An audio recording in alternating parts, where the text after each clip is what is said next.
Hi, Fee. Thanks for joining us to talk about your business and project. Let's start with a little bit of background about you as a developer, and perhaps give us an introduction to how long you've been a developer and the types of projects you've done to date. All right, thanks, Jamie. It's good to, thanks for having me.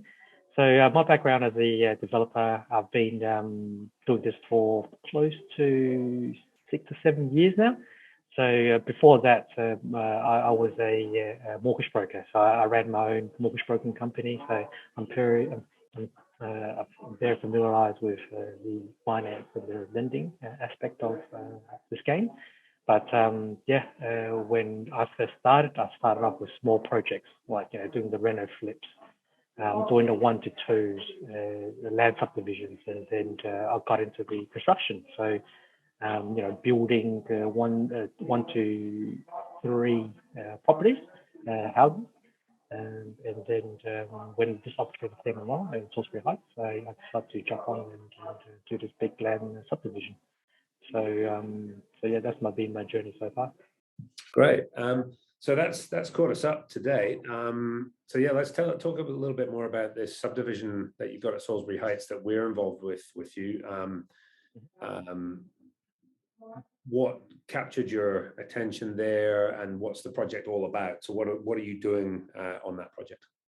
Yep.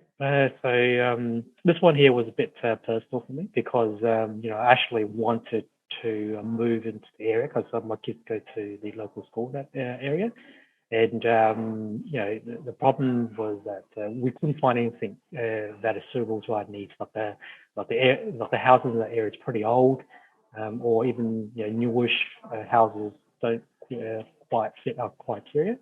So the next option was to look for land and build our own house, to design our own house to fit what we need.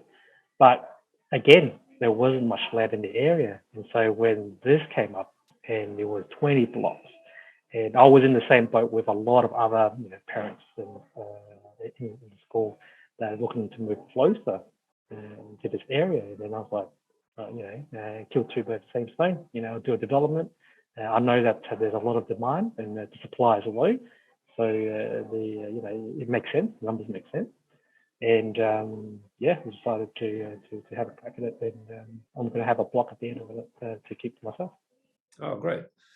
So what's involved in a subdivision when you've got essentially a big green field with one house on it? Yeah. The most important part is council approval, and so before we settled, we made sure that council was happy with the 20 block subdivision.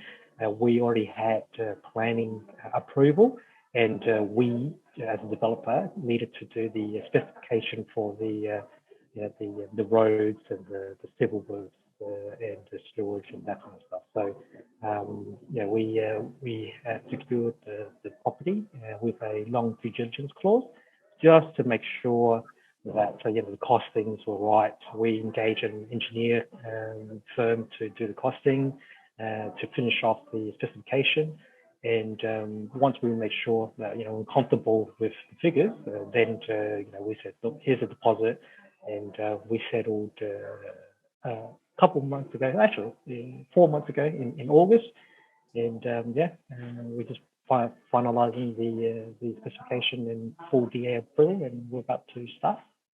Fantastic.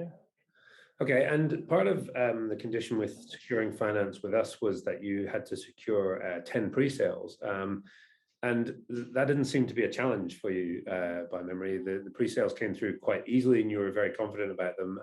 So that speaks a bit to the local market. So what can you tell us about Adelaide in general, and also the local market where that subdivision is? I mean, you connected it with lack of opportunity for families connected to that local school.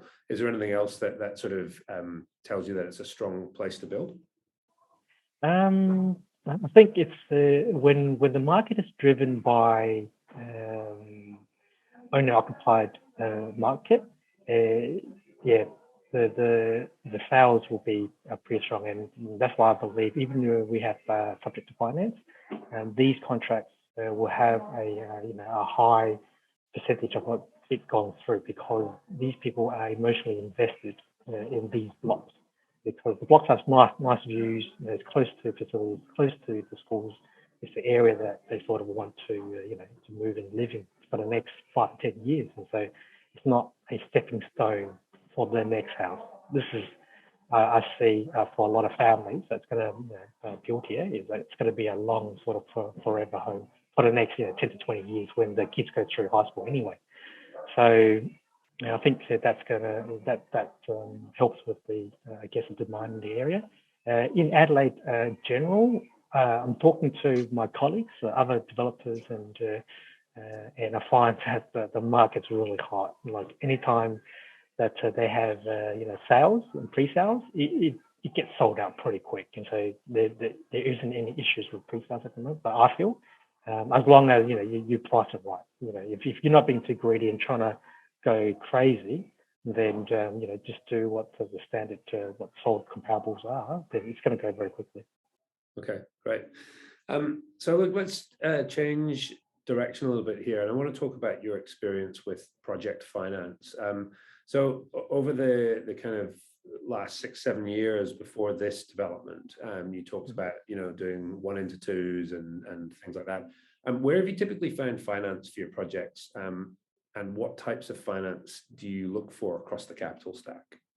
It depends on the project, of course. So the easy, the vanilla sort of projects, 1 to 2, I could go to a bank, a traditional lender, the big fours or whoever, and it'd just be a straightforward, property finance, like the resi loan. So there's no issue there.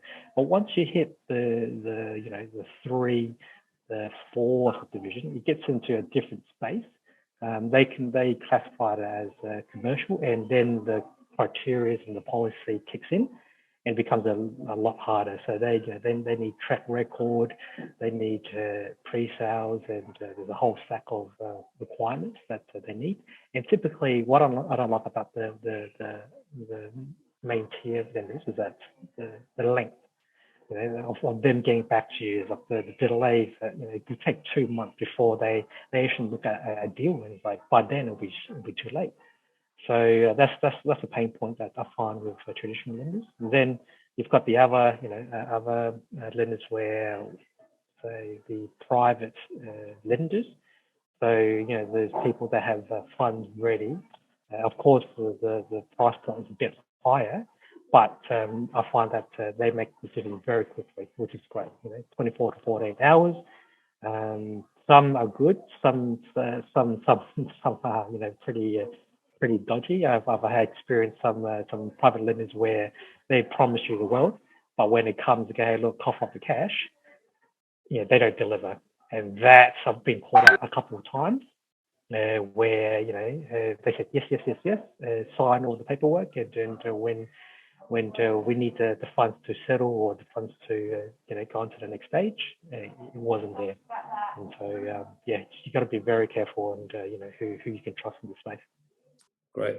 So well, that's kind of brings us to our last question. So what's given your experience with commercial lending and mortgage broking and so on in the past, and your 6 to 7 years as a developer, what's your view of a lender like CrowdProperty coming into the Australian market? And also, what's been your experience with us to date as one of our sort of early projects? It's been absolutely phenomenal. And it's like, I got to say honestly, it's like it's a different experience I've ever had with the other lenders. And so, from the get-go, when I had a chat with Daniel, it was like, I had a chat to him face to face, even though he's from Sydney, I'm in Adelaide. We caught up, we had a chat. It wasn't like like a sales pitch. He sort of like, I don't know, he just felt like he didn't want the business or something. Like he wasn't actually, aggressively trying to win the business. He was just there answering the questions. And the most important thing was actually, helping and supporting me. It's like, where do you need help? Do you need help in the development stage? And because he's got a wealth of knowledge in the development game. He does his own development, and he's also done JVs as well. So the legal side of and the structuring side of that, and like when I was going through a bit of issues with my development and funding, we were on the phone every day, and he was helping me, and the team is fantastic. Like when I had my money partner fall through, he and also Jack, hopped on the phone the next day and was presenting me with different options to save the deal. It's like, who does that? Normally, a private lender will be like, oh, you can't get finance. All right, sorry, maybe next time. Do you know what I mean? They treat you as a number when you guys will actually, wow, let's actually help me get through this tough time and get the deal across the line. And so, and I think that's the main difference. Having someone that has your back through thick and thin, right? Is that's I don't know. How could I say more than that? It's like Yeah, no, that's fantastic feedback, Fee. Like really, really exciting for us to hear as well, because we're early on in Australia, but that's exactly what we're about and what the UK has been about for the last 7 years. It's as the banner says behind me, property finance by property people. It's people who've been in your shoes and understand the challenges you've got, but all we want is for your project to succeed, right, and come out the other end, because it's the best deal for everyone. It's best for you, it's best for our investors, and so on. So that's the challenge that we're trying to overcome for the industry. So that's fantastic that's been your experience, and I'd just like to say thank you very much for sharing that today. And we look forward to working on the next stages of your project as it develops. Beautiful. No, my pleasure, and thanks for having me, Jenny. And I guess we'll speak soon.